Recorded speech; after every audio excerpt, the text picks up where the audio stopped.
Hello friends, good morning. Welcome back to my channel কে ব্লগের নতুন একটি ব্লগে সবাইকে অনেক ভালোবাসা। আশা করি সবাই অনেক ভালো আছো। হ্যাঁ, আমিও তোমাদের আশীর্বাদ ভালোবাসায় একটু ভালো আছি। ভীষণ ঠান্ডা লেগেছে, আজ এক সপ্তাহ ব্লগ দিতে পারিনি, গলার অবস্থা দেখে বুঝতে পারছো। আর এটা হচ্ছে আমাদের সকালের ওয়েদার। সকাল সকাল ঘুম থেকে উঠে গেছি, যেহেতু তোমাদের দাদাভাই বাড়িতে থাকে, ও আমাকে কোনো মতেই 7টা বেজে গেলে আর বিছানাতে থাকতে দেয় না। এই অভ্যেসটা কিন্তু খুবই ভালো, বাট আমি কিন্তু 9টার নিচে, মানে শীতকালে 8:30টার নিচে আমি বিছানা ছেড়ে কোনো দিনই উঠতে পারি না। তাতে যা হয় হবে। তো তোমাদের দাদাভাই বলে সকালে উঠে একটু ব্যায়াম ট্যায়াম করো, শরীরের পক্ষে ভালো। কিন্তু শরীরের তো করতে পারলে অনেক কিছু ভালো, কিন্তু মানে করা হয়ে ওঠে না। তো যাই হোক, আজ এক সপ্তাহ পরে ব্লগ দিচ্ছি। মানে কিছু করার নেই, গলার অবস্থা ভীষণ খারাপ। কী কারণে এরকম হলো সব কিছুই তোমরা পরের ব্লগে আস্তে আস্তে সবই দেখতে পাবে। তো সকাল সকাল উঠে ফ্রেশ হয়ে নিচ্ছি। আর আজ সকালে একটু মানে ওষুধ খেয়ে দিয়ে, মানে খালি পেটে গ্যাসের ওষুধ খেয়ে দিয়ে তারপরে একটু শরবত খাবো। আর ভাবছি ব্রেকফাস্টে বানাবো চিঁড়ের পোলাও। আর গলার অবস্থা সত্যি খুবই খারাপ। মানে আমি ব্লগ দেবো পরপর দেখতে পাবে। একটু বাইরে ঘুরতে গিয়েছিলাম, তো আমার ট্রেন জার্নি খুবই অভ্যস্ত, বাট আমি বাস বা কোনো 4 চাকা আমি জার্নি করতে একদমই অভ্যস্ত নয়। মানে আমার ভমিটিংয়ের সমস্যা আছে। তো ওষুধ খেলেও মানে প্রথম 1-2 দিন হয়, তারপর থেকে ঠিক হয়ে যায়। কেন জানি না, কয়েকদিন ধরে শুধু শরীরটা একটু খারাপ খারাপ করছে। মানে মনে হচ্ছে শুধু ঠান্ডা জিনিস খাবো, শরবত খাবো, ডাব খাবো, এইসব।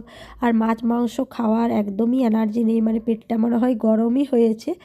যাই হোক, তো ওই জন্য সকালে উঠে আগে শরবত খাচ্ছি। কিন্তু আমি ব্রেকফাস্টটা একটু হেভি ব্রেকফাস্ট করি, কারণ আমি একটু দেরিতেই ভাত খাই, সেহেতু ব্রেকফাস্টটা একদম হেভিভাবেই করি।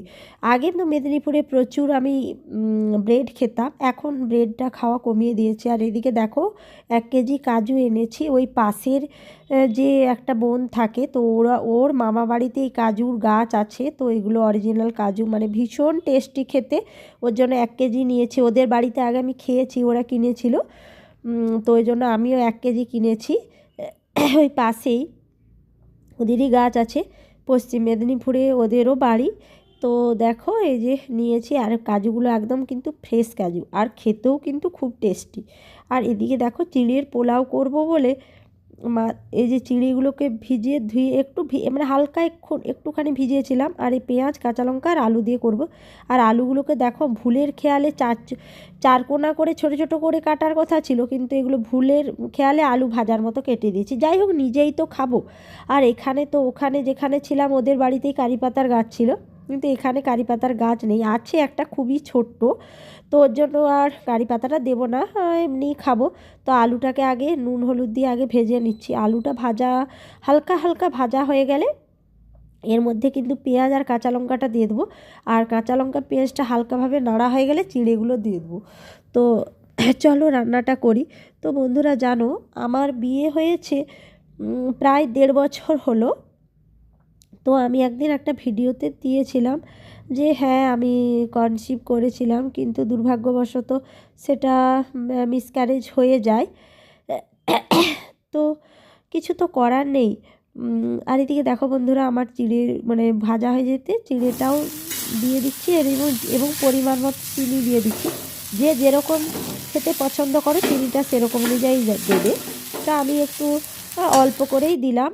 আর এদিকে খেতেও শুরু করে দিয়েছি। হ্যাঁ, যেটা বলছি যে আমি কিন্তু কনসিভ করেছিলাম, কিন্তু দুর্ভাগ্যবশত নষ্ট হয়ে গেছে। এরপর আমার শরীরটা কিন্তু ভীষণভাবে ভেঙেও গেছে।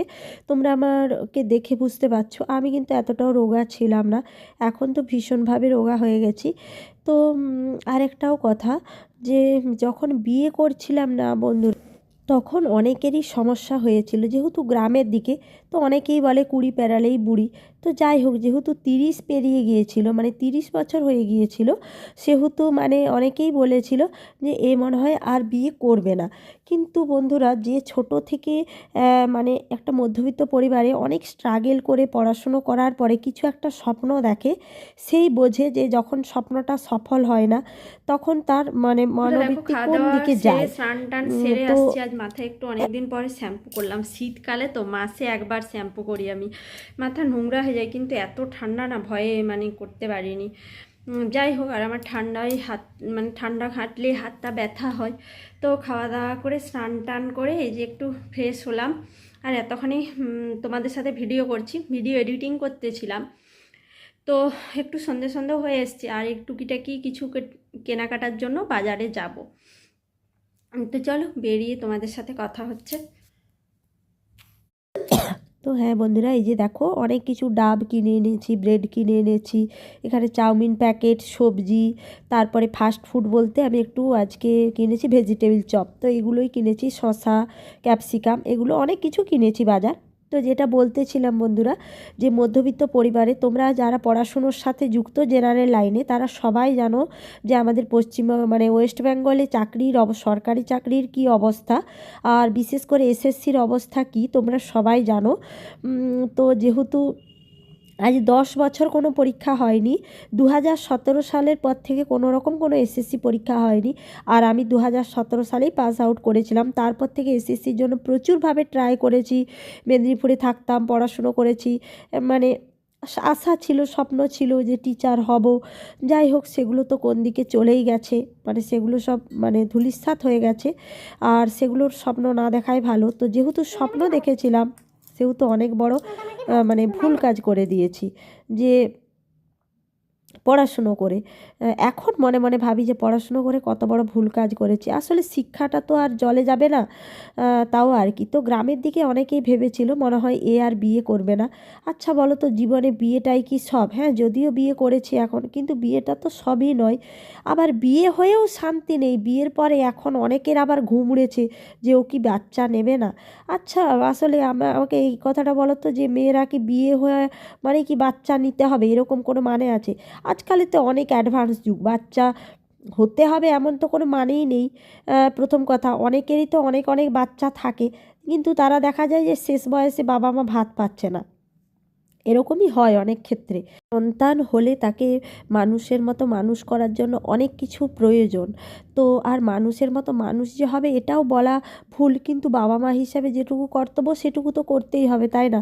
অনেকগুলো সন্তান হলো, তারাকে ঠিকমতো মানুষ করতে পারলাম না, এর কোনো মানে হয় না। তো যাই হোক, তো হ্যাঁ, অনেকের আবার এখন রিলেটিভদের ঘুম উড়েছে, মনে হচ্ছে ও বিয়ে হয়েছে তো কী হয়েছে, ও আর বাচ্চা নেবে না। তো তাদেরকে একটাই কথা বলি, হ্যাঁ আমি বাচ্চা নিব না। তো আমার নিজের জীবনে যতক্ষণ না আমি প্রতিষ্ঠিত হই, নিজের লক্ষ্য যতক্ষণ না পূরণ করতে পারি, ততক্ষণ আমি বাচ্চা নিব না। তো আর তাতে আমার বাচ্চা না হলেও আমার কোনো বা আমার হাজব্যান্ডের কোনো কিছু সমস্যা কিন্তু নেই। এটুকুই বলার ছিল। আগে বিয়ে হয়নি বলে পাড়ার লোকের ঘুম উড়েছিল, এখন বাচ্চা হয়নি বলে কিছু কিছু রিলেটিভদের ঘুম উড়েছে। আশ্চর্য এই পৃথিবী, হ্যাঁ। ওই জন্যই মানে একটা শ্লোক আছে না, যা মানে বলে অনেকে যে যার বিয়ে তার ঘুম নেই, মানে মনে নেই, আর পাড়া প্রতিবেশীর ঘুম কামায়। আর এদিকে দেখো, আমার মাথা দেখা যায়নি বলে আমি উঁকি মারছি ক্যামেরার সামনে। সত্যি বন্ধুরা, নিজেকে ভালো রাখার জন্য পথটা না নিজেকেই বেছে নিতে হয়, এখন বুঝতে পারছি।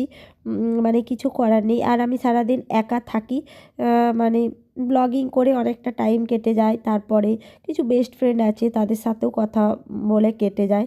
এখন দেখছি না, রিলেটিভদের থেকে দূরে থাকা না বন্ধুরা অনেক ভালো। আর এদিকে দেখো আলু ভাজাটা হয়ে গেছে, আর এদিকে আমি মাছের ঝোলটা, ওবেলার কাতলা মাছের ঝোলটা গরম করে নিচ্ছি, তোমাদের দাদাভাই এলে খেতে দেবো। আর এদিকে গরম নলেনগুলো রসগোল্লাও এনেছি, রসগোল্লা, আলু ভাজা, পরেটা আর ওই মাছের ঝোলটা দিয়ে তোমাদের দাদাভাইকে খেতে দেবো। যাই হোক, আস্তে আস্তে হয়তো সব কিছু প্র্যাকটিস হয়ে যাবে।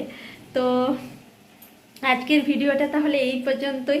আর ভালো লাগলে ভিডিওটি প্লিজ একটি like, comment, share and subscribe করে দেবেন। দেখা হচ্ছে নেক্সট কোনো ব্লগে। ততক্ষণের মতো সবাই সুস্থ থাকবে, সাবধানে থাকবে। Tata, good night and sweet dream.